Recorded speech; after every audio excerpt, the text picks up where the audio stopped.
Leroy Dow at your service. No doubt you're wondering about the lantern. Well, it was lanterns, or the question about lanterns, that led to the worst day of my life, and then the following 3 years, which were the worst years of my life. I was born in Searsport in 1842, and in 1879 I took command of the CLARISSA CARVER, a lovely vessel. And I commanded her for several years, and then I had a short break, and then I took command of her again. And in June of 1885, well, June 7th night, I was entering Kobe Harbor near Osaka in Japan. And my lookouts reported the lights of a steamship heading towards us. Well, I checked to make sure that my lights were burning bright, which they were, and since I had the right of way, I kept my course. And the steamship, which is named Glenmorgan, she got closer and closer and closer, and then 3 lengths away she turned. But she turned in front of the CLARISSA rather than astern of her, which is what she should have done. And what could we do? CLARISSA rammed the Glenmorganshire, and fortunately it was a calm night. She settled in about 40 minutes. The Glenmorganshire beached herself to keep from sinking. So, managed to save everybody. Took the flag off the ship, got ashore about dawn, and promptly started asking everyone I could meet, well, everyone I could meet who spoke English, was Japan, who's the best lawyer? And when I found out, went to his house where he was having breakfast and said, I want to hire you. And he looked at me and said, well, that's very good, but can I finish my breakfast? And I said, certainly, you go ahead, eat up your bacon and eggs. So he ate up, and we headed off to his office, and who was standing outside his office but the captain of the Glenmorganshire? And he looked at me and said, you're the lawyer, I want to hire you. I've got the best lawyer. Oh, wait. So, case goes to the court in Japan, and we won. And then the British appealed. And one of the appeals they made was that the lights on my ship were not bright enough or properly displayed, and so I hired one of them hard hat divers to go down and retrieve them and demonstrate that, yes, they were. And I won. And they appealed again. And I won. And they appealed again. And I won. So 3 years after that, it had gone through all the courts in Japan, courts in Shanghai, to England, to the Admiralty Court, as high as it could possibly go. And them fellows at the Admiralty Court, they finally put their foot down and said, nope, Captain Glenmorganshire, it was your fault. You pay Captain Dow for his ship. So it was ordered $84,000 in Mexican dollars from across the CLARISSA. Why Mexican dollars, you ask? Well, I wanted it in silver, and that was the most readily available form. So, and since lanterns were at the center of that, I brought my lantern in tonight.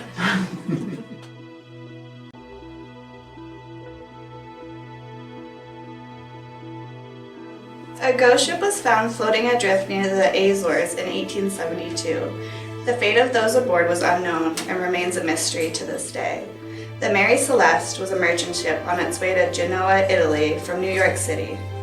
On board were Captain Benjamin Briggs, his wife, their 2-year-old daughter, and 7 crewmen. You may not know this, but among the crew was your very own Albert Richardson of Stockton Springs. When the ship was found by the crew of the British brigantine De Gradia, it was eerily abandoned. The ship was intact, with belongings left behind and their food half-eaten. The last entry in the ship's log was from 10 days prior. Nothing of interest was noted, however the ship's boat and chronometer were missing.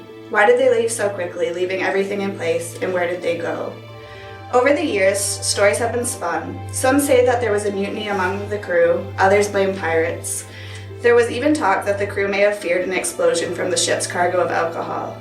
Many people even blamed the crew of the De Gradia. But my favorite stories are the ones you may call unbelievable. There are whispers of otherworldly encounters, colossal sea creatures, and enormous waves, or even a haunting melody that lured everyone off the ship to an unknown fate. But the ocean herself is mysterious and may never give up our secrets or the fate of the MARY CELESTE. The questions will remain unanswered, and the stories will continue. Hi, I'm Lincoln. Oh. My dad was a sea captain in Searsport. My sister was born at sea. Her name was Joanna. 2 years later, I was born in a storm. I spent most of my childhood at sea and sometimes stayed with relatives at Searsport. During a terrible hurricane, in Hong Kong. My dad saved a bunch of Chinese sailors. We had a lot of pets over the years, including a goat and my cat. Her name's Purr.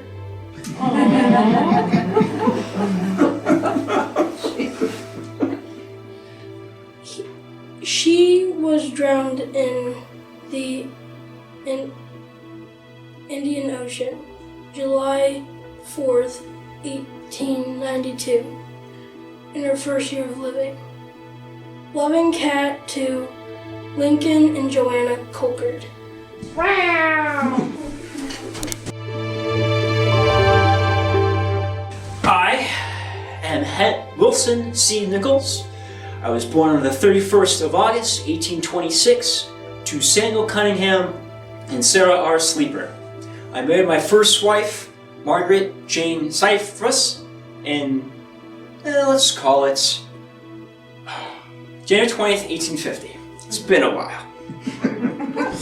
She sadly passed away on October 28th, 1864. Distraught by her death, I married another woman, Harriet Simpson, in 1866. I was a captain of many vessels, sadly not so many sons. Poor Edward didn't make it a year, but I sailed my ships with pride until the brig B.K. Eaton. I was raided by Confederates, traitorous Dixies, where they took me prisoner and burned my ship. I did the best I could as a what-for with my trusty irons, but, however, to no avail. I spent the next 8 months in 3 different Confederate prisons because they couldn't keep me in one spot. And so, for whatever reason, the Union decided to trade me and probably some other people for other traitorous Dixie prisoners. Thought I could escape myself. But that's not where the story ends. No, I was keen to keep sailing, despite those Confederates, until finally my last voyage, where I sailed from Cardiff, Wales to Valparaiso, Chile, on the ship Resolute, where somewhere on October 1881, I disappeared, leaving my wife to be a widow until August 10th, 1918. Thank you.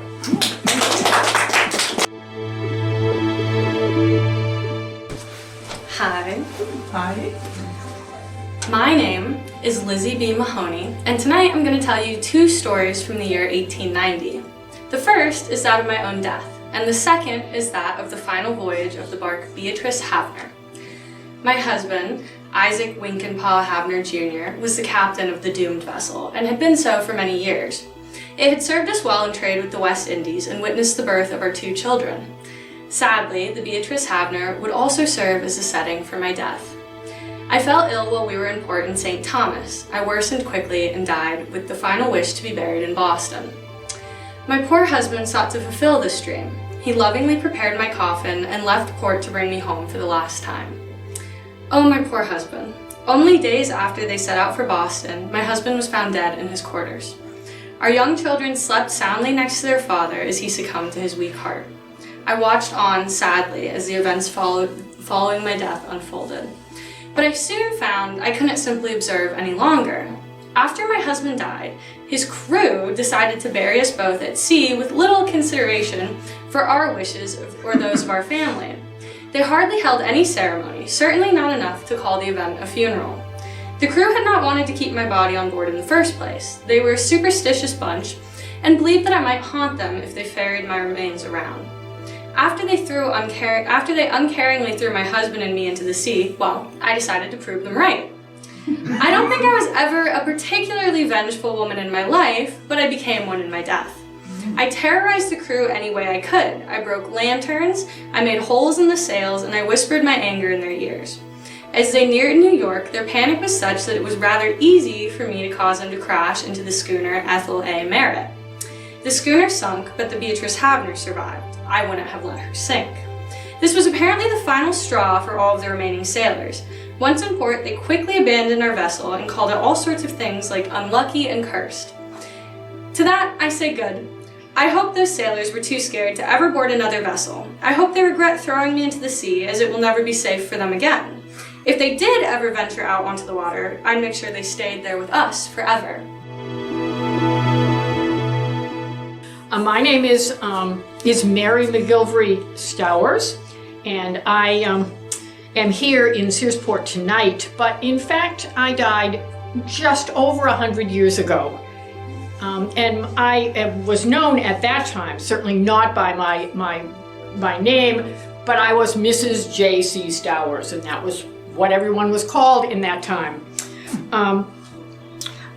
Although I've been dead for a long time, I walked around and looked to see what Searsport looks like now, because I didn't live here. And it's different now, although some of the houses from when I lived here are still there and people are still living in them, which makes me very pleased. But you probably want to hear my story about when I lived here. I was born in 1850, so in the second half of the 19th century. I was born in Searsport, and I lived here. My parents were William and Harriet McGilvery, and I had 3 sisters and 1 brother. My sister Desire was the oldest, and then Elizabeth, and then me, and then my baby sister Hattie, and then baby brother William. I'm sure my father was very glad to finally have a boy. Anyway, we grew up here, but none of us except Elizabeth stayed. We all went other places and lived our lives in other places. And one of the things my father, Searsport was very rich at that time, and my father was the richest man in Searsport. And in 1870, he had a real estate worth $260,000 and personal estate worth $110,000. And I'm sure you people who have those wireless telephones, you can probably look up and figure out how much money that is now. It was a lot of money then, and I'm sure it's a lot of money now. But anyway, despite the fact that he had all kinds of money, money doesn't buy everything. And the family experienced repeated tragedies. The first being my sister Hattie was married when she was 22 here in Searsport, and she sailed off with her husband on his ship on a honeymoon cruise, and she made it as far as Prussia, and she died there, just 22 years old. And my parents, as you might imagine, were absolutely distraught, and so they commissioned a portrait of her. And so my sister Elizabeth posed in Hattie's wedding dress, and the artist painted in Hattie's face from a photograph. And that painting now hangs in the, I'm not good at geography. That's what I thought, in the Fowler House, and it's been there for some time, and if you want to, you can look at it there. But that was not the first of things to happen, because the next year, my father, William, died by his own hand. And we don't talk about the circumstances, that's very hard for our family to talk about. And so, despite the fact, we all went on, and it was difficult for all of us, but my sister Elizabeth, she stayed in Searsport, and she married Captain Albert Vinald Nichols, and their house was right across the street from where we grew up in the McGilvery house, which was the biggest house on the east side, on the north side of the road going east on the main street. Is that near Navy Street? The cross street? Yeah. Across from A.V. Nichols. Yep. Oh, okay. It's the biggest one across from A.V. Nichols' house. Okay. And it was, we grew up in very comfortable circumstances. My parents had a lot of money, my father had a lot of money, and we enjoyed that. My oldest sister, Desire, married William Buck from Bucksport, and they moved to Bucksville sometimes, South Carolina. And when they moved there because the timber in Maine was becoming more scarce, and there was almost unlimited timber available in South Carolina. So many of the main shipbuilders moved their operations to building ships in South Carolina, and specifically from around here, to Bucksville. And my sister was there with her husband, William Buck. And then eventually, my brother William came to join in the business there. Unfortunately, as I keep saying, unfortunately, when he contracted malaria when he was in South Carolina, and he died leaving a wife and a small child when he was 26. So at that point, I had lost my sister and my brother, and I, on the other hand, I married John Stouvers he lived in Sandy Point, but when I married him, he was living in St. Paul, Minnesota, again involved with wood. And so we lived there first, and then we moved for a brief time to Buck, South Carolina as well, where he was a lumber merchant. But then we moved from there to Florida. And my husband was very involved with the developing of South Florida into a resort area. And he owned a hotel in Palm Beach. And that's where we lived under, I will admit, very comfortable circumstances. And that would have been late 1800s. Yes. And at early 1900s, because in 1896, I became very involved with the Congregational Church in Palm Beach. I brought my religion with me from New England and put it in Palm Beach. And because of my involvement in the church, I was able to adopt a child. John and I had 2 children that we lost. And so when I was 42, I adopted Frances Marion, our daughter, and she was 4.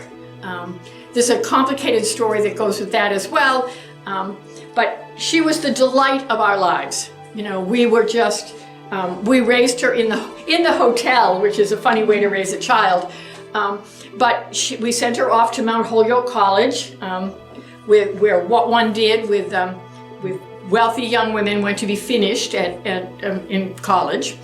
And she spent her summers in the 1930s and the early 1940s here in Searsport. And none of you are old enough to have remembered her, but she was here in the summertime during those years. And then later on, what happened next? Oh dear, it's a complicated story.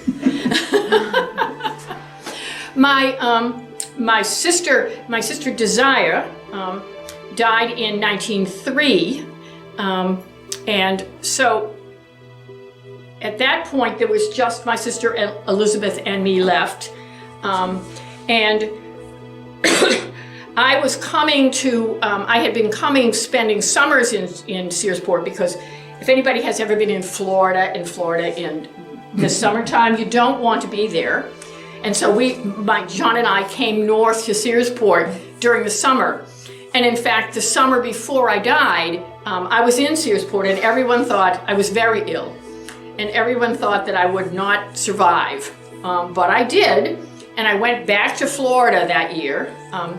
And as soon as we got back, John was stricken, and he died there in Florida. So I lived another year in Florida, and then in September of just 100 years ago, in September 1923, I died there in Florida.